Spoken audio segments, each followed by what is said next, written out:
cette équipe qui nous fait vraiment le plaisir et l'honneur d'être là aujourd'hui parmi nous.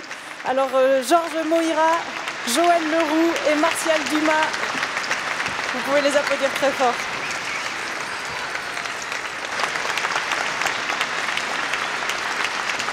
Et je vois que vous nous avez amené des pièces qui viennent du four, j'imagine. Alors pourquoi avoir choisi ces deux-là, par exemple? Parlez-nous un petit peu de ces deux pièces. Qu'est-ce qui a guidé votre choix?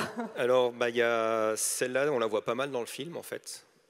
Notamment à un moment, juste après qu'on l'ait sortie. Elle est bien nettoyée quand même par rapport à ce Oui, elle a changé. Vous avez pu remarquer à l'intérieur du four, c'est très sale. On a passé pas mal de temps à les nettoyer. Et celle-là, on la voit, il y a Olivier qui la secoue un moment et qui la montre à Martial alors qu'elle vient de sortir. Puis on la voit au nettoyage. Enfin, on la voit il dit qu'il y a fois. même un petit pet en haut de la... C'est ça, hein. Voilà, on entend raconter ça. Et la vôtre? Et l'autre, c'est une que j'ai pris en plus. Enfin, on parle un moment d'un peigne. C'est une forme spécifique du quartz, donc on a les pointes dites traditionnelles à la formation du quartz, et il y a ce qu'on appelle, enfin c'est entre guillemets une anomalie de la nature, parce que c'est une forme, c'est une succession de pointes, et il y a une torsion en plus, c'est encore pas complètement expliqué tout ça. Voilà, et c'est des formes plus rares qu'on recherche particulièrement dans le massif. Une belle anomalie alors. C'est une petite pièce qui présente bien... Voilà, c'est une belle anomalie. Alors Georges Moira, puisque vous avez le micro, on a envie de vous poser comme première question, d'où vous vient cette passion pour les cristaux? À ce niveau-là, on a tous des origines différentes, j'ai envie de dire. Moi, j'ai mes parents qui sont portugais. Mon père est venu en France pour bosser il a bossé dans les galeries EDF. Et depuis que je suis gamin, j'entends parler d'une découverte qui est connue, qui est assez monumentale à Chamonix. En creusant les galeries, ils avaient trouvé des poches énormes de cristaux. Des galeries donc pour récupérer l'eau. Pour récupérer l'eau. Et faire de l'électricité. Il a bossé là-dedans. Il nous a toujours parlé depuis qu'on est gamin de poches énormes, de grosses plaques, de gros trucs. Et voilà, ça. Et après, en parlant avec Joël, petit à petit, on s'est mis à y aller ensemble. Voilà.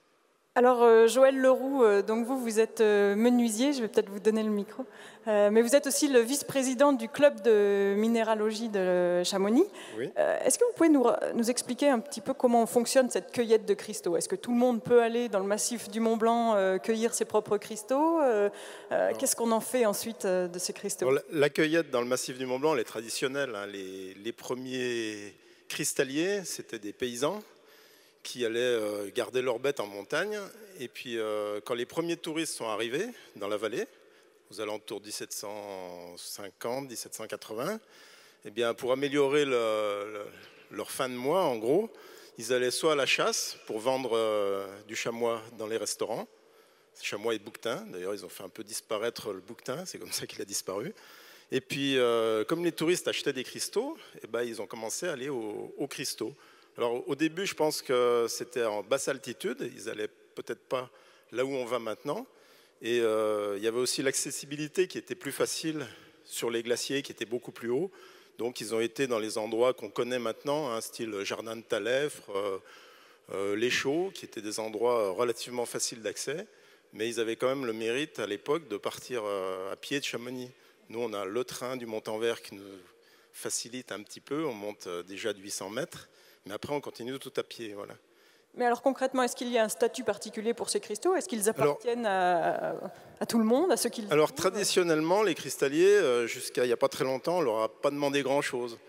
Et depuis une dizaine d'années, on nous demande de signer une charte à la mairie, puisque le propriétaire du sol est propriétaire des cristaux. Donc la tradition veut que les cristalliers gardent leurs cristaux, mais on doit signer une charte à la mairie de Chamonix. Et on a l'autorisation d'aller aux cristaux. Par contre, si on fait des très belles découvertes, on doit les présenter à la mairie, au club de minéralogie ou à la mairie, qui est susceptible de les préempter pour l'achat, pour alimenter le musée de Chamonix. Et en l'occurrence, ce sont des très belles pièces? En l'occurrence, celles-ci elles sont très belles, elles peuvent aller dans un musée, mais les musées achètent plutôt des pièces un peu plus volumineuses, quoi, un peu plus importantes, ou alors avec une cristallisation très rare. Des fois, des petits minéraux. Dans le four qu'on a trouvé, là, qui est énorme, on a trouvé aussi des brookhites, c'est des tout petits minéraux. Alors, il faut avoir l'œil. Ça fait, les plus grosses font 1 cm. C'est très intéressant minéralogiquement parlant, et on ne les a pas laissés passer. Nous, on les a quand même redescendus aussi. Est-ce que vous pouvez nous donner une indication, quelle est la valeur de ces cristaux La valeur financière, c'est un peu comme les œuvres d'art. En fait, c'est une fois qu'on l'a vendue qu'on sait le prix qu'elle vaut. Sinon, vous pouvez avoir une croûte chez vous, et puis quelqu'un va vous l'acheter très cher, et elle a ce prix-là, quoi. Voilà.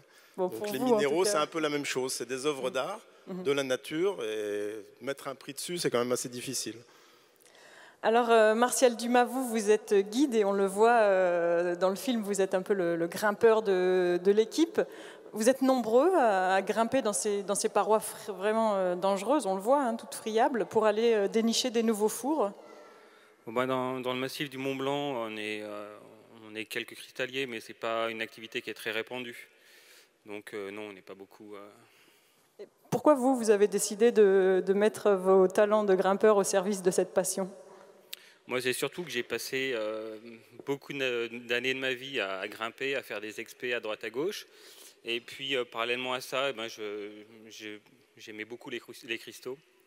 C'est quelque chose que je trouve très beau et qui a commencé à me passionner. Et puis, au fil du temps, j'ai rencontré cette équipe et on a commencé à partir aux cristaux ensemble. Il se trouve que ce gros four qu'on a trouvé était dans une paroi raide et difficile d'accès. Donc, le fait que je grimpe, ça nous a quand même bien aidé, quoi. C'était un avantage. Alors, pour vous, finalement, la montagne, c'est une chasse au trésor entre copains, vous diriez ça comme ça, Martial ? Oui, on peut dire ça comme ça. C'est, comme je disais tout à l'heure, moi j'ai fait principalement de l'alpinisme, donc voilà, juste grimper les montagnes et puis les redescendre après. Là, c'est une autre approche de la montagne, où moi personnellement j'ai beaucoup appris. J'ai appris à regarder la montagne avec un œil différent. Et puis c'est ça, oui, c'est partir en montagne avec des amis, passer du bon temps et puis farfouiller, chercher à droite, à gauche, en espérant trouver quelques jolies pièces. Et voilà, c'est juste du plaisir.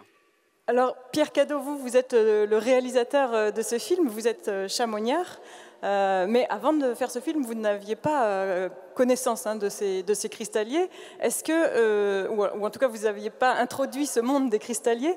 Est-ce que depuis ce film, votre regard a changé sur cette tradition millénaire, ou quasi, et est-ce que vous-même avez attrapé le virus des cristaux ? Je ne dirais pas que j'ai attrapé le virus. Par contre, c'est sûr que j'ai appris à avoir un œil un peu différent sur les cristaux et mieux les apprécier et savoir aussi tout le chemin qu'ils font. Et du coup, ça rajoute aussi au mythe qu'il y a des cristalliers dans la vallée. Ouais. D'accord, donc vous n'allez pas continuer à accompagner cette équipe pour trouver un prochain grand four, ce n'est pas au programme? C'est pas au programme. Par contre, peut-être que l'équipe reste aussi... fermée.